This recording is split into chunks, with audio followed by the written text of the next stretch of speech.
आज मी घेऊन आले आपल्या रोजच्या स्वयंपाकामध्ये वापरल्या जाणाऱ्या 2 मसाल्यांची रेसिपी। हे 2 मसाले अजिबात साधेसुधे नाहीत, जादूसारखे काम करतात आपल्या रोजच्या जेवणामध्ये। हे मसाले आपल्या रोजच्या जेवणाचा आत्मा आहेत। हे जेवणाला चव, सुगंध, प्रत्येक घासाला खमंगपणा आणि समाधान देतात। हो, हे खरं आहे। आज आपण कोणताही एक्स्ट्रा मसाला, तेल किंवा मीठ न वापरता अगदी पारंपरिक पद्धतीने खमंग धने आणि जिरे पावडर घरीच बनवणार आहोत। हे मसाले घरी बनवणं सुद्धा तितकंच सोपं आहे। अगदी 10 ते 15 मिनिटांमध्ये मिक्सरवरती बनवून तयार होतात। सर्वात आधी आपण धने पावडर बनवून घेऊया। त्यासाठी इथे मी 1 वाटी लहान सुगंधित गावरान धने घेतलेले आहेत। तुमच्याकडे दुसरे कोणतेही धने असले तरी त्याची तुम्ही पावडर बनवू शकता, फक्त त्याला छान फ्रेश सुगंध असला पाहिजे। खूप जुने धने घ्यायचे नाहीयेत, त्यांचा सुगंध कमी झालेला असतो। नेहमी मसाला बनवण्यासाठी धने किमान 1 दिवस तरी उन्हामध्ये वाळवून घ्यायचे।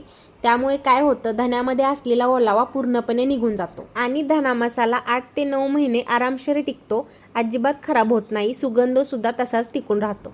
हे धने वाळवून घेतलेलेच आहेत। आता आपण धने निवडून घेऊया। त्यामध्ये काड्या किंवा थोडाफार कचरा असू शकतो, तो काढून आपण धने स्वच्छ करून घेऊया। ह्या पद्धतीने तुम्ही एकदा मसाले बनवून बघा। बाहेरच्या मसाल्यांपेक्षा 100% शुद्ध, ताजे आणि सुगंधित मसाले तयार होतात। एकदा बनवले की 8 ते 9 महिने आरामशीर टिकतात।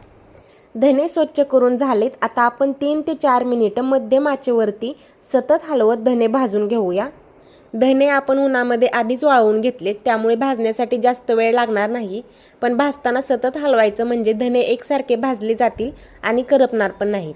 धने पावडर बनवताना धने नेहमी भाजूनच घ्यायचे। भाजल्यामुळे सुगंध, चव, खमंगपणा 10 पटीने वाढतो। मस्त असा सुगंध सुटलाय। धने छान असे भाजून झालेत। गॅस बंद करून एका मोठ्या ताटामध्ये काढून धने थंड करून घेऊया। धने पूर्णपणे थंड झाल्यानंतरच मिक्सरमधून पावडर बनवून घ्यायची आहे। गरममध्येच पावडर बनवून घेतली तर ओलापणा लागू शकतो, त्यामुळे बुरशी लागते आणि पावडर जास्त दिवस टिकत नाही। हे बघा, धने सुद्धा छान असे भाजलेत, त्यामुळे मिक्सरमध्ये सुद्धा सहजपणे मसाला बनवून तयार होतो। धने थंड झालेत। आता आपण थोडे थोडे धने मिक्सरच्या भांड्यामध्ये घालून फाईन अशी पावडर बनवून घेऊया। तुम्ही बघतच आहे, अगदी 2-3 स्टेपमध्ये घरी बाहेरपेक्षा सुगंधित धने पावडर बनवून तयार होते। अशी धने पावडर भाजीमध्ये घातली तर सुगंध आणि चव एकदम नेक्स्ट लेवलचा येतो। हे बघा, मस्त परफेक्ट फाईन अशी धना पावडर बनवून तयार झालेली आहे। मसाल्यामध्ये काही अख्खे धने आले असतील तर चाळणीने चाळून घेतलं तरीही चालू शकतं, पण मला इथे चाळायची गरज वाटत नाही। एकसारखा बारीक असा मसाला बनवून तयार झालेला आहे। राहिलेल्या धन्यांचा सुद्धा असाच मसाला बनवून घेऊया। मसाला तयार झाला की एखाद्या हवाबंद डब्यामध्ये भरून ठेवायचा आणि वापरायला घेताना त्याला ओलेपणा लागणार नाही याची काळजी घ्यायची। आरामशीर 8 ते 9 महिने हा मसाला बुरशी न लागता सुगंधित आहे तसा फ्रेश टिकतो। मस्त फ्रेश, सुगंधित, हलक्या गोड चवीचा ताजा धने मसाला तयार आहे। जिरा पावडर कशी बनवायची ते पाहूया पुढच्या व्हिडिओमध्ये।